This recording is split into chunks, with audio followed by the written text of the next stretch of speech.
ਪੰਜਾਬ ਜਿਹੜਾ ਹੈ ਕ੍ਰਿਸ਼ੀ ਪ੍ਰਧਾਨ ਸੂਬਾ ਹੈਗਾ।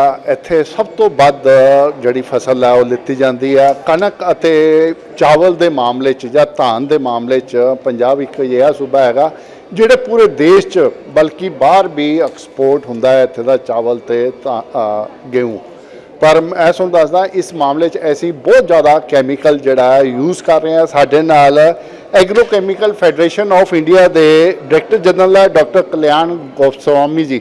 ਆਪਾਂ ਉਹਨਾਂ ਨਾਲ ਗੱਲਬਾਤ ਕਰਦੇ ਹਾਂ, ਜਾਣਦੇ ਹਾਂ ਇਹ ਕੈਮੀਕਲ ਤੋਂ ਛੁਟਕਾਰਾ ਕਿੱਦਾਂ ਪਾਇਆ ਜਾ ਸਕਦਾ, ਕਿੱਦਾਂ ਆਪਾਂ ਵੱਧ ਤੋਂ ਵੱਧ ਜਿਹੜੀ ਫਸਲ ਹੈ ਵਿਦਾਊਟ ਕੈਮੀਕਲ ਲਈ ਜਾ ਸਕਦੀ ਹੈ।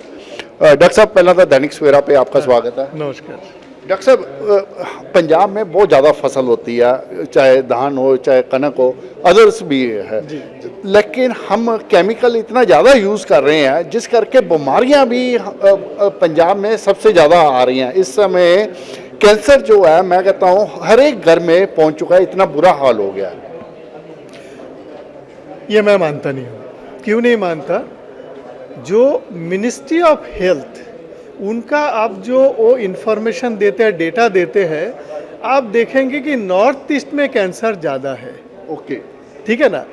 पंजाब में प्रचार बहुत ज़्यादा हुआ है और ये प्रचार करते जो एनजीओ लोग करते हैं जी। आप बोलेंगे बीकानेर में एक कैंसर हॉस्पिटल है, बिल्कुल है, जो कैंसर हॉस्पिटल में पंजाब से भर भर के लोग जाता है। हाँ, गाड़ी जाती है। मालूम है क्यों?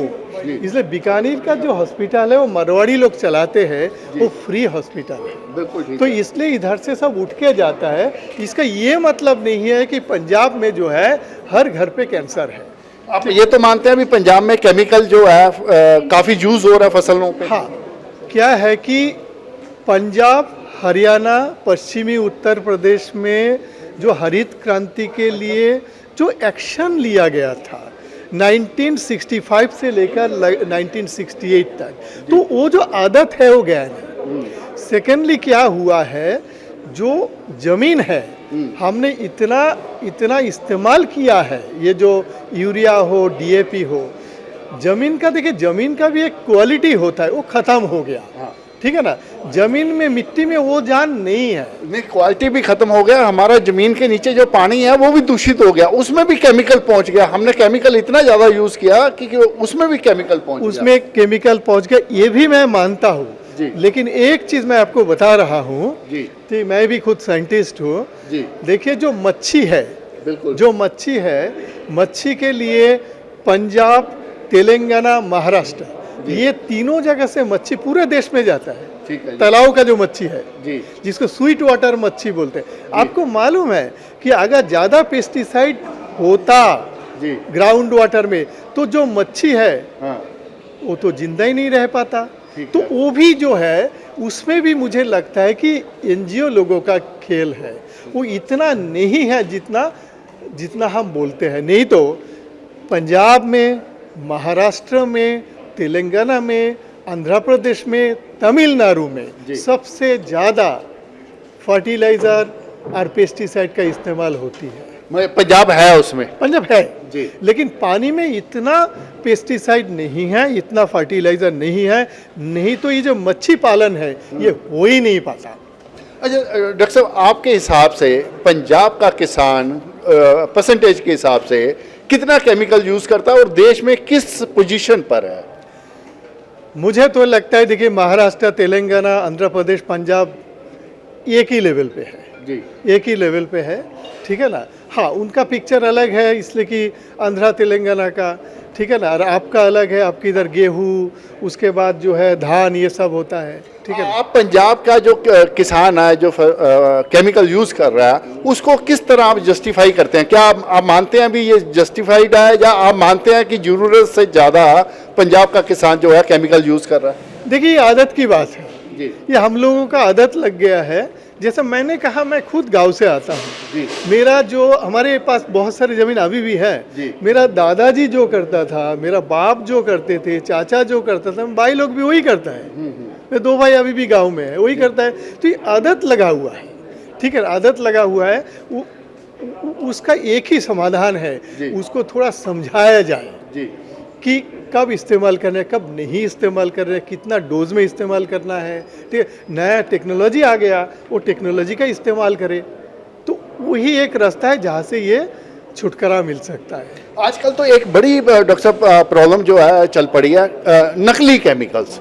भाई इतनी बड़ी मात्रा में नकली केमिकल्स आ रहे हैं जो किसान यूज करता आ रहा है पिछले कई सालों से, वो भी पहचान नहीं पा रहा भी ये नकली है या असली है। उसको भी बाद में पता चलता है भी मैंने यार नकली केमिकल जो है यूज कर लिया। देखिए, नकली केमिकल, नकली फर्टिलाइजर, जी नकली इंसेक्टिसाइड, नकली मेडिसिन, जी ये हर जगह पे है, जी हर जगह पे है। ये जो शर्ट हम ये पहनते जी। हैं उसमें भी आप देखेंगे पीटर इंग्लैंड वैनुसेन लिखा रहता है। बिल्कुल लिखा जो आप जूता पहनते हैं उसमें रिबॉक लिखा रहता है। जी। ठीक है ना जी। तो इसका तो एक ही इलाज है जी। कि जो इस्तेमाल कर रहा है उसको समझाना है, या उसमें होलोग्राम होनी चाहिए, क्यूआर कोड होना चाहिए। एंड जैसा डॉक्टर लोग बता देते हैं, जो डॉक्टर होते हैं वो बता देते हैं कि ये आप ये इस दुकान पे जाओ, ये सही मेडिसिन बेचता है। तो हमारे इधर भी डीलर डिस्ट्रीब्यूटर को वो रिस्पॉन्सिबिलिटी लेना है और बोलना है कि भाई इधर से सही मिलता है, उधर सही नहीं मिलता है। और कैसे सही मिलेगा? जब आप बिल लोगे, जीएसटी बिल, 100% आपको ढंग का प्रोडक्ट मिलेगा और आपको जेन्युइन प्रोडक्ट मिलेगा। आपकी फेडरेशन नकली ये फर्टिलाइज़र, नकली केमिकल्स के मामले में क्या कर रही है जिससे किसानों तक ये पहुंच ना बन पाए और जो इस धंधे में है उनको वो हिरासत में? एक प्रोग्राम है जिसका नाम है जागो किसान जागो। जी ठीक है ना जी। जैसे मैंने कहा कि हरियाणा में हम कर चुके हैं, महाराष्ट्र में किया, हमने आंध्र प्रदेश तेलंगाना में किया, हिमाचल में किया। ये जागो किसान जागो का टारगेट ही वही होता है, समझाना कि आप क्यूआर कोड देख लो, होलोग्राम देख लो। ठीक है ना जी। आप बिल लो, आप जब बिल मांगोगे आपके पास जाली पहुंचेगा नहीं। ठीक है ना। ये तो प्रमोशन हम करते रहते हैं। अच्छा, किसान, बहुत से किसान मैंने देखा है उन्होंने केमिकल छोड़ा भी है, ऑर्गेनिक खेती की तरफ बढ़े हैं और लोगों में डिमांड भी है। तो सर आपकी संस्था ऐसा क्या कर रही है भी किसान कम से कम केमिकल यूज़ करे और ऑर्गेनिक जो एग्रीकल्चर है या कृषि है उसकी तरफ ज़्यादा से ज़्यादा प्रेरित हो?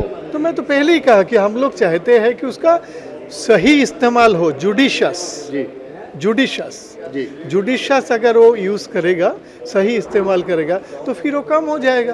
जी। ठीक है ना। नया वाला टेक्नोलॉजी आया, किसी तरह का कोई प्रोत्साहन ऐसे किसानों को, क्योंकि उनका ये मानना है पहले और दूसरे साल, भाई पहले और दूसरे साल शायद इसमें घाटा होता है, उसके बाद जाकर वो प्रॉफिट में आ पाता है जब वो केमिकल से नेचुरल खेती की तरफ जाता है। मैं ये मानता हूँ, जी मैं ये मानता हूँ, लेकिन देखिए रातों रात ये नहीं हो पाएगा। ओके। रातों रात ये नहीं हो पाएगा, उसके लिए टाइम देना पड़ेगा आपको। जी पहले तो इसके इस्तेमाल थोड़ा कम कर लो। जी। ठीक है ना जी। जी इसके इस्तेमाल थोड़ा कम कर लो। जब इस्तेमाल कम होगी तो ऑर्गेनिक नेचुरल फार्मिंग बढ़ता जाएगा। मुझे डायस में जाना है। मैं मेरा एक लास्ट क्वेश्चन है सर, एमएसपी देखिए पंजाब में 2 फसलों पे है। लोग ये मानते हैं कि एमएसपी के कारण किसान जो फसली चक्कर है उससे बाहर नहीं निकल पा रहा, दूसरी फसलें नहीं बो पा रहा क्योंकि उसको गारंटी मिल गई है। आपका क्या मानना है? गारंटी तो कहीं ना कहीं होना भी चाहिए। जी गारंटी कहीं होना चाहिए। जी। आप जैसा दाल और रोटी खाते हैं उतना तो घर पे होना चाहिए। हम ये माने भी बाकी फसलों पे भी गारंटी होनी चाहिए। हाँ, बाकी फसलों पे गारंटी होना चाहिए। कम से कम 30 फसलों पे गारंटी होना चाहिए। तब क्या है, और क्रॉप रोटेशन तभी होगा जब बाकी में भी गारंटी होगा। ठीक है। जैसे दलहन है, दलहन में होना चाहिए। जैसे ऑयल सीड है उसमें होना चाहिए, तब वो दलहन भी लगाएगा, ऑयल सीड भी लगाएगा। बहुत बहुत धन्यवाद। Thank you. ये थे डॉक्टर कल्याण गोस्वामी जी जो agro chemical federation of India के डायरैक्टर जनरल है। उन्होंने एक बहुत बड़ी इंपॉर्टेंट गल कही है। उन्होंने कहा है कि एमएसपी सिर्फ धान ते गेहूं ते नहीं होनी चाहिए बल्कि बाकी फसलों ते भी एमएसपी होनी चाहिए ताकि किसान ਵੱਧ ਤੋਂ ਵੱਧ बाकी फसलों भी जड़ी है बीजन की कोशिश करे और इस गारंटी के नाल जिस टाइम उन्होंने गारंटी मिलेगी तो वो बाकी फसलों वाल भी मूव करेगा, उन्होंने बीजन की कोशिश जरूर करेगा। मैं दिनेश गोयल, कैमरामैन दीपक के नाल, दैनिक सवेरा टीवी ਲਈ चंडीगढ़ तो।